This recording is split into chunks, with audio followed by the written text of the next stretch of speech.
নমস্কার। কথামৃত ইউটিউব চ্যানেলে আমার সঙ্গে আবার যশোজিৎ দত্ত, আমার নাতি। আজকে নয়ের ঘরের নামটা ওর হাতের আঙুল দিয়ে আপনাদের সামনে উপহার দিচ্ছি, দেখুন কেমন লাগে। এই যে ওর দু হাতে ৫ ৫ ১০ আঙুল, মনে করুন নয়ের ঘরের নামটা বলতে হবে। তো ৯ দুগুণে কত যশোজিৎ? ১৮। ৯ দুগুণে ১৮, ২। তাহলে তোমার হাতটা এরকম রাখো। এবার দেখুন ১ ২, এই ২টাকে ভাঁজ করে দিলাম। ২টাকে ভাঁজ করে দেওয়ার পরে এখন দেখুন ওই ভাঁজ করার এর পাশে থাকলো ১, আর এর পাশে থাকলো ১ ২ ৩ ৪ ৫ ৬ ৭ ৮। ১ ৮, ৯ দুগুণে ১৮ হলো। ঠিক একইভাবে যদি বলি ৪ নং কত? ৪ নং, আচ্ছা আমরা দেখি ৪ নং কত হয়। ৪ নং ৩৬।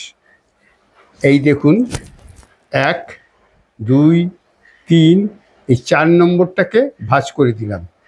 এবার ৪-এর আঙুল দেখুন, ১ ২ ৩টে আঙুল ৩, আর ৩-এর পরে ৪, এখানে থাকলো ১ ২ ৩ ৪ ৫ ৬, এদিকে থাকলো ৩, আর এই আঙুল এখান থেকে ৬, ৩-এ ৬ ৩৬, তার মানে ৪ ৯ হলো ৩৬। আর একবার হাতগুলো তুলে দিন। এবার মনে করুন ৬ ৯ কত হবে সেটা আমরা দেখতে চাই। তাহলে ৬ ৯, এখান থেকে গুনছি ১ ২ ৩ ৪ ৫, আর ১-এ ৬, এই ৬টাকে ভাঁজ করে দিলাম। এবারে ভাঁজ করা আঙুলের আগে থাকলো ১ ২ ৩ ৪ ৫, আর এই আঙুলের পরে থাকলো ১ ২ ৩ ৪, তাহলে ৫ আর ৪-এ ৫৪। এইভাবে হলো ৬ নং ৫৪। এভাবে যদি ৭-এর ঘরের নামটা আপনারা দেখতে চান, দেখুন ৭, তাহলে আমরা গুনব ১ ২ ৩ ৪ ৫ ৬ ৭, ৭টাকে ভাঁজ করে দিলাম।